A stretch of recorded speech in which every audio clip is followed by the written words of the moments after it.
తర్వాతే సంక్రాంతికి ఎలా ఉండబోతుంది? నచ్చలా ఉంది సంక్రాంతి. ఒక చిన్న ట్రైలర్కి ఇలా ఉంది థియేటర్ అంతా. ఇంకా సినిమా వస్తే థియేటర్ అంతా ఎలా ఉంటుందో ఊహ. కుర్చీ మడత పెడితే సాంగ్ ఎలా అనిపించింది అన్న? మామూలుగా ఆ సాంగ్ అయితే మహేష్ ఏ సాంగ్ తీసినా ఆ సాంగ్ బ్లాక్ బస్టర్ అవుతుంది ఖచ్చితంగా. ఈ కుర్చీ మడత పెట్టే సాంగ్ అయితే ఇంకా బ్లాక్ బస్టర్ అవుతుంది. ఫ్యాన్స్ అందరం కలిసి దాన్ని ఇంకా బ్లాక్ బస్టర్ చేస్తాం. సంక్రాంతి విన్నర్ బాబే అంటావు? బాబే. బాబుని కొట్టేవాళ్ళు లేడు, రాడు.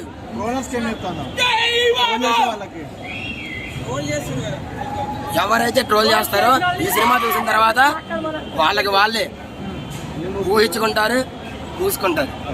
అంతే, ఇంకేం మాట్లాడలేదు. ఎవరైనా జై బాబు, జై బాబు, బాబులకే బాబు. ఎలా ఉంది? ఇదే మొదటిసారి బీడీ తాగడం అనేది నేను అనుకుంటాను. చాలా బాగుంది, అదిరిపోయింది లుక్. సాంగ్ ఎలా అనిపించింది? మొన్న కుర్చీ మడత పెట్టే సాంగ్ చాలా సూపర్ ఉంది అన్న, సూపర్ బ్లాక్ బస్టర్. అనుకునే వాళ్ళు అనుకుంటారు, చూసే వాళ్ళు చూస్తూనే ఉన్నారు కదన్నా.